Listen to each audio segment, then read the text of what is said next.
আমার ময়না পাখি, চোখের সামনে কেমন জল জল তো খুন দেখলে একবার বলো। আসলে তুমি এতদিন টিভিতে সিনেমাতে নকল খুন দেখেছো তো, আসল খুন দেখে একটু ভয় ভয় লাগছে, তাই না? কি জানো, মানুষ তো আর অসত্য কাছে। শুভ জন্মদিন কার্তিক বাবু। আরে ধন্যবাদ ধন্যবাদ শান্তনু বাবু। ইকবাল, শান্তনু বাবু চলে এসছে, আজ আমার শুভ জন্মদিন। তোকে যে যে আয়োজন গুলো রেডি করতে বলেছিলাম সব করেছিস তো? সব আয়োজন কমপ্লিট বস। Good boy. তুমি বললেই শুরু করে দেবো। দেরি করছিস কেন? শুরু করে দে, নাচা গানা স্টার্ট কর। দেখছিস কেলিয়ে শুয়ে পড়েছে, তাদের স্টার্ট কর। সে ব্যবস্থাও করে রেখেছি। আগে ক্লাসটা করো, তারপর নাচ গানের জন্য ডাক। হ্যাঁ, নিয়ে আয়, নিয়ে আয়, নিয়ে আয়। ওই দে, তাড়াতাড়ি দে। ওরে বাবা রে বাবা, এই তো আসল জিনিস চলে এসছে। ওইবার ডাক ডাক ডাক। কই গো, এবার এসো আর আমার গুরুর মনে নাচ গান করে তুফান তুলে নাও।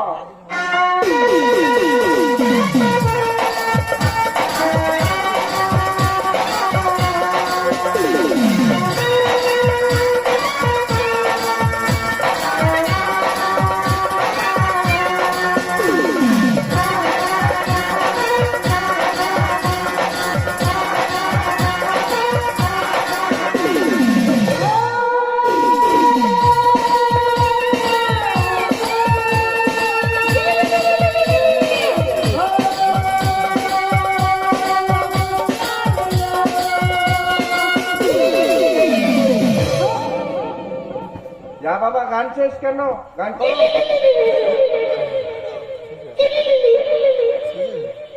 ঠিকই ভেবে, ঠিকই ভেবে, ঠিকই ভেবে। তুই আমার সামনে এরকম গর্ত তুলিয়ে করবি, আর তোকে আমি চিনতে পারবো না?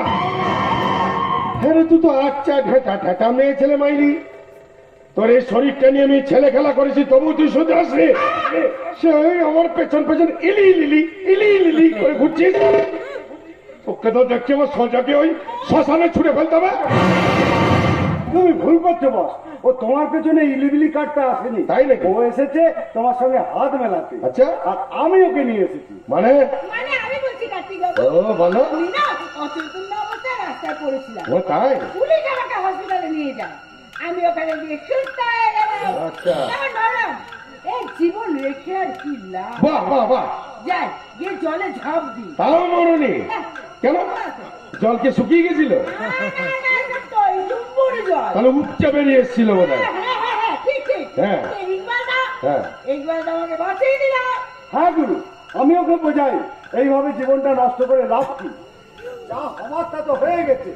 এখনো যদি আমাদের সঙ্গে হাত মেলায় তাহলে বাকি জীবনটা হেসে খেলে কেটে যাবে, টাকা পয়সারও কোনো অভাব হবে না। আর আমি রাজি হয়ে গেলাম। ইকবালদা আবার আমাকে এখানে নিয়ে এলো, নিয়ে এলো, নিয়ে এলো। এই মেয়েটা সত্যি কথা বলছে। কি ভাবছো বস? না না না, কিছু না, কিছু। Very good. এতদিনে দেখেছি তোমার মূর্তি গতি ফিল আছে, এইটা যদি তুমি আগে করতে তাহলে তো আর ধর্ষিত হতে হতো নাকি? এইবার এই মেয়ে ছেলে থাকা খাওয়ার ব্যবস্থা যা নিয়ে যা। গুরু গুরু গুরু, আমি একটা কথা বলি গুরু। তুইও বলবি, বল। বলছি যে গুরু, এই মেয়ে ছেলেটাকে না আমার হেব্বি লেগেছে। এই মেয়ে? তা বলছি যে আমার ঘর তো ফাঁকাই পড়ে আছে। হ্যাঁ, সবসময় থাকে। এই মেয়ে ছেলেটাকে আমি আমার সঙ্গে নিয়ে যাই। তোর মতন চাপা ঢেমন আমি একটা দেখিনি। এ তো ধর্ষিতা মেয়েটা তো তোর লাগবে। কি যে বলো গুরু, সোনার আংটি যদি বাঁকা হয় তো সেই আংটিটাকে তুমি ছুঁড়ে ফেলে দেবে নাকি? এই তুই থামবি? কার্তিক বাবু, হ্যাঁ? আমি কিন্তু একটা কাজের কথা বলতে চাই। আরে আরে সতেরো, বলে ফেলুন, বলে ফেলুন। মানে বুঝতে তো পারছেন। হ্যাঁ, বুঝতে আবার পারবো না, সে ব্যবস্থা আমি সঙ্গে করে আনতাম, কিন্তু অপেক্ষা করতে হবে। ঠিক আছে, ঠিক আছে, ও চিন্তা করবেন না। হ্যাঁ, বলছি শুনুন না, আমাকে আপনি ওসব তেল তেল মারবেন না। হ্যাঁ, আমি তেল মারা একদম পছন্দ করি না। যা বকার আছে বকুন। নিশ্চয়ই খবর পেয়েছেন, ওই কলকাতা পুলিশ টিয়া বলে যে মেয়েটি জেলের পরিচয় চোখকে পালিয়েছিল, সে এদিকেই আসছে। তো এইসব খবর আপনি আমাকে কেন শোনাচ্ছেন? কেন নেকা সাজ্জের বাইরে আমার কিন্তু পুলিশের চোখ মশাই, কেউ না জানলেও আমি কিন্তু সব জানি। কি কি জানেন কি আপনি? আমি জানি যে ওই টিয়া বলে মেয়েটি আপনার নির্দেশে দিনের পর দিন ধরে এই সমস্ত ক্রাইম করেছে। শান্তনু বাবু, আপনার মা মাননীয় তরলা দেবী ওই টিয়াকে একটু একটু করে বড় করে তুলেছে। হিসাব মতন ওই টিয়াই আপনার বোন। কি আমি ঠিক বলছি তো? এইসব খবর আপনি আমাকে কেন শোনাচ্ছেন? না না না, তা জেনে আপনার লাভ নেই। তবে এখন যেটা বলছি আপনি সেটাই মন দিয়ে শুনুন। ছয় মারফত পুলিশের কাছে খবর আছে জেল থেকে পালিয়ে টিয়া এদিকেই আসছে, আর ও যদি এদিকে আসে তাহলে আপনিই ফাঁসবেন। পুলিশের চোখ কিন্তু এদিকেই আছে। কেমন আছিস রে দাদা? খবর কি তোর? বোনকে ভুলে গেলি রাখির দিন? হ্যাঁ, কি ব্যাপার রে, তুই এখানে কি করছিস? মানে আসছি রে দাদা। হ্যাঁ, যারা পাশে সব জল থেকে পালিয়ে এসেছি। ওই যারা বলি শুনলি না, ওই কিরকম বাবা না আমার মুখ থেকে তোর নাম শুনতে চাইছিল, কিন্তু বলিনি। চাপ নেবি না বাবা, বলিনি।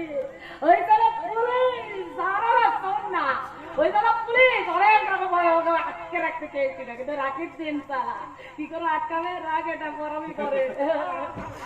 হ্যাঁ, আমার নাম তো না টিয়া, আমাকে আটকে রাখবে কোন সাল?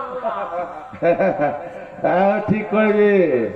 এই না হলো আমার বোন, একদম কার কাজটা করেছে। আজকে আমার জন্মদিন, তার উপর কি রাখি পূর্ণিমা। বোন দাদার কাছে আসবে না তো যাবেটা কোথায়? আমি কার কথা শুনতে পেলাম? ওই যে তোমার পালিত কন্যা। তোমার তুই তুই তো পুলিশে ধরেছিল, শুনেছিলাম। হ্যাঁ, ধরেছিল তো। কালা জেলার পাঁচুরি ঠকতে লেগে পালিয়ে এসেছি। আর এখন না বুঝলো তো, কিছুদিন না আমার এখানে লুকিয়ে থাকতো। সর্বনাশ, ওর পেছনে পেছনে যদি পুলিশ চলে আসে তাহলে কিন্তু। আরে তা বলে কি, দিনের পর দিন বছরের পর বছর যে আমাকে কাজে সাহায্য করে গেছে, তাকে তো এত সহজে বিপদে ফেলে দিতে পারি না শান্তনু বাবু। কি আয় মায় তাড়াতাড়ি কি আমার সঙ্গে আয় মায় আয় আদিক খেতে যত আজ রাখি পূর্ণিমা, বোন দাদাকে রাখিতে পুড়িয়ে চলে যাবে। আয়। যত সব এই দিয়া, তুই যে রাখিটা নিয়ে এলি, রাখিটা পড়া। এই রে,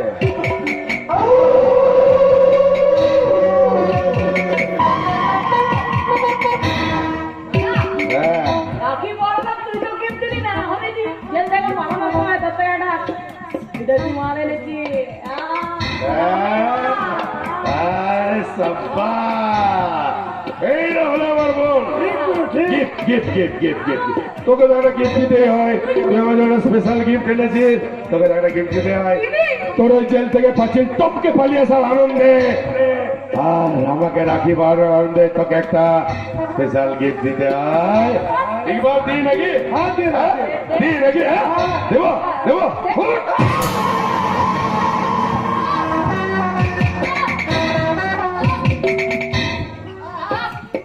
এই কিয়া, তুই কি ভেবেছিলিস তুই জেল থেকে বাতিল টপকে পালিয়ে আসবি?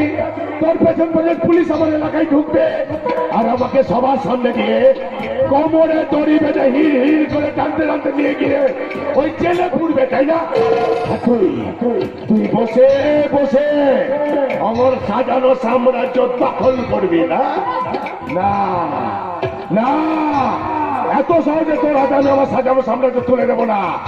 না না,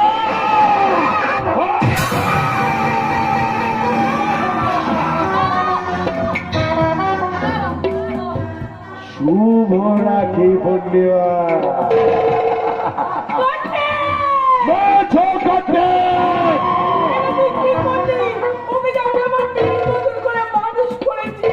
আর আমাকে কিভাবে মানুষ করেছ? হ্যাঁ, রাখো খো ভূত প্রেত দৈত্য দানব কিভাবে?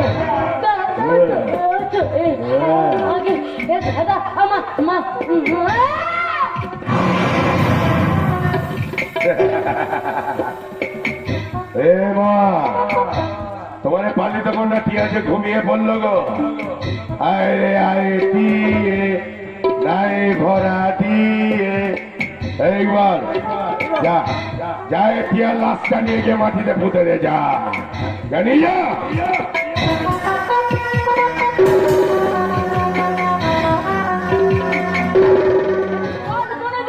আগুন দেখে ভয় পায় না, বরং আগুনেরই নিভে সবার ভয় থাকে। বাস বাস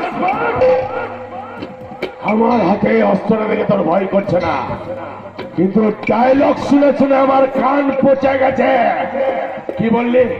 ডাক্তার না, এবার আমি সেই ডাক্তার হয়েও এবার তোর ওই ডেথ সার্টিফিকেট বালাটা বসাবো না।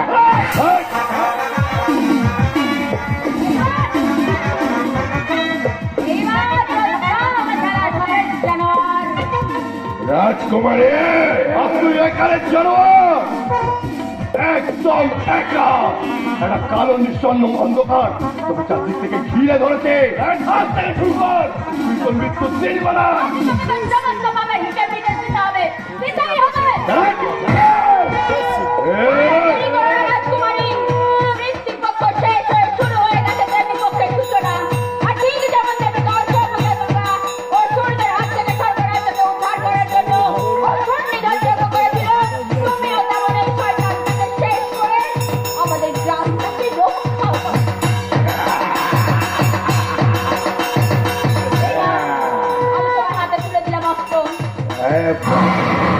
অস্ত্র তুলে দিয়েছে রাজকুমারী। রাজকুমারী এই শয়তানটাকে শেষ করে গ্রামটাকে রক্ষা করো, এত সাহস।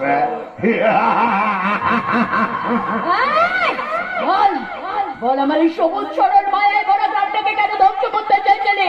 বল বল।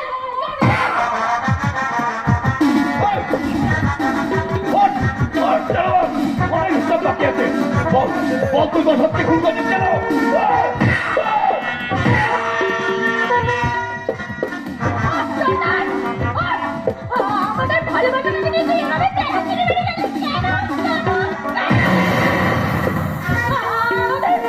আমাদের নিষ্পাপ সন্তানটাকে শেষ করে দেয়।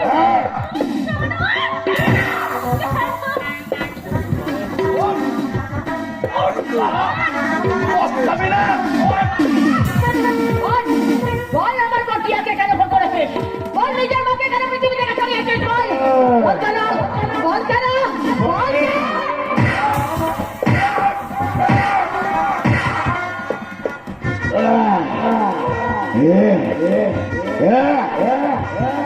রক্ত রক্ত লিপে লিপে রক্ত। পারবি না, তোদের মতন চুনোপুটি আমার মতন কাল পুরুষকে মারতে পারবে না। সত্য কেটা চাপক গলি চুপ চুপ করে আমার মতন কাল পুরুষ ছিল, আছে, থাকবে। মেছো কাটে রাজকুমারী বড়জোর কি হবে? পুলিশ আমাকে অ্যারেস্ট করে নিয়ে যাবে, আদালত তো প্রমাণ চাইবে। কোথা থেকে পাবে প্রমাণ? আমি সব প্রমাণ লোবাট করবো, লোবাট। যদি প্রমাণ পেয়েও যায় কি হবে? বড়জোর 2-4 বছর জেল হবে, প্যারও নিতে পারে না সালা। আমি উচ্চ আদালত থেকে আপিল করে পয়সা খাইয়ে আবার বেরিয়ে আসবো, বেরিয়ে এসে শুরু করবো আবার আমার সাম্রাজ্য, আবার আমার রাজত্ব, আবার আমার ব্যবসা, আবার আমার খেলা। তোকে আমি আর দেব না রে জানোয়ার। এবার অসুরনি ঘন করে আমি আমার কাছে বুঝা।